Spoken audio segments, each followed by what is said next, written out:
আজানের মধ্যে লুকিয়ে থাকা অলৌকিক গণিতের খেলা।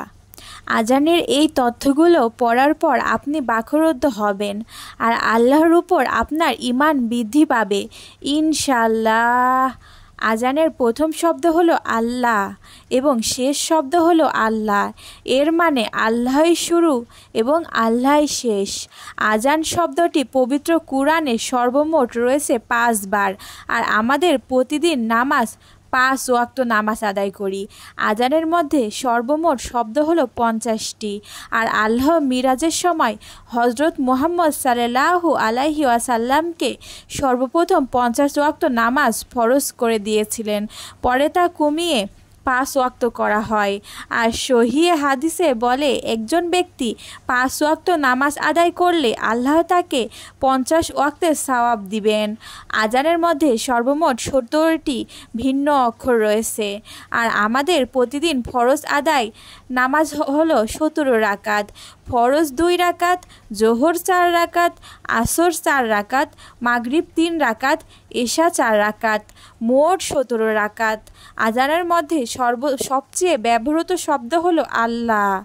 আল্লাহ শব্দের অলৌকিক অক্ষরটি সম্পূর্ণ আজানের আছে মোট 47 বার।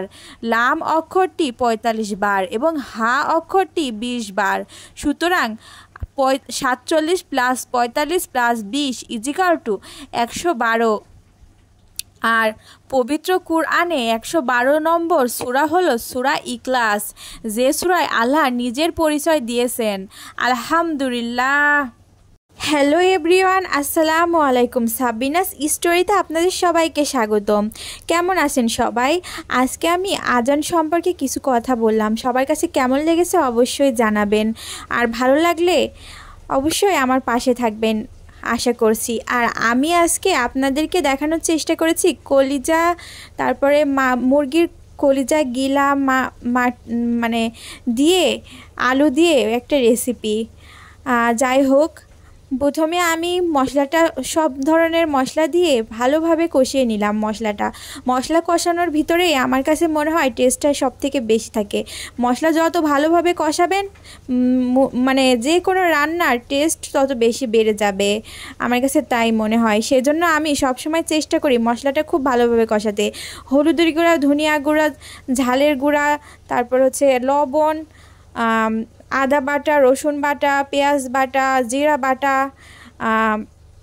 তেজপাতা, মানে যত ধরনের মশলা আছে সব মশলাগুলো দিয়ে আমি সুন্দরভাবে মশলাটা কষিয়ে নিয়েছি। তারপরে যখন দেখবেন মশলার উপরে এরকম তেল উঠে আসছে, তখন মুরগির গিলা, কলিজা, পা এগুলো সব দিয়ে দিবেন। আর কলিজাটা দিবেন না, কলিজাটা রেখে দিবেন। কলিজা আগে যদি আপনি দিয়ে দেন তাহলে হচ্ছে কলিজাগুলা নরম থাকে, তো এই জন্য হচ্ছে কলিজা বেশি কুক হয়ে যাবে। এই জন্য হচ্ছে কলিজাগুলো আগে দিবে না, কলিজাগুলো পরে দিতে হবে। আর এই যে গিলা, তারপর পা যেগুলো শক্ত সেগুলো আগে দিয়ে দিবেন। তারপর গলা এগুলো আগে দিয়ে দিবেন। তাহলে হচ্ছে দিয়ে ভালোভাবে কষাতে হবে।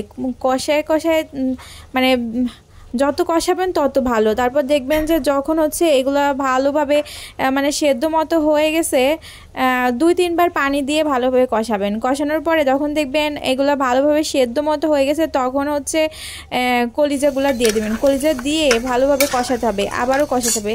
কারণ কি, এগুলো অনেক শক্ত থাকে, আর শক্ত থাকলে তো খেতে ভালো লাগে না। আর যদি আলু দিতে চান তাহলে 2 বার কষানোর পরে আলুটা দিয়ে দেবেন। আমার কাছে আলু দিয়ে খেতে অনেক বেশি ভালো লাগে।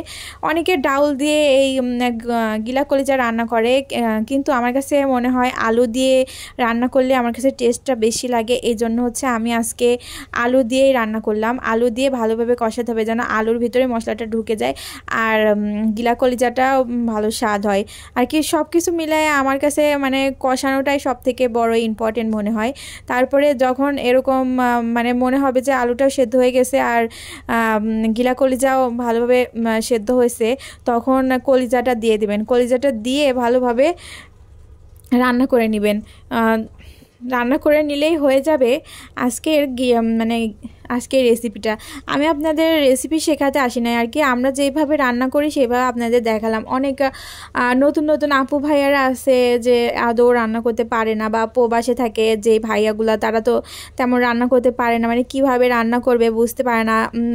তাদের জন্য আর কি এই রেসিপিটা বললাম আর কি, তারা যেন খুব সহজেই রান্না করতে পারে। এই যে তারপর পরিমাণ মতো পানি দিয়ে ঝোল শুকায় নিলে হয়ে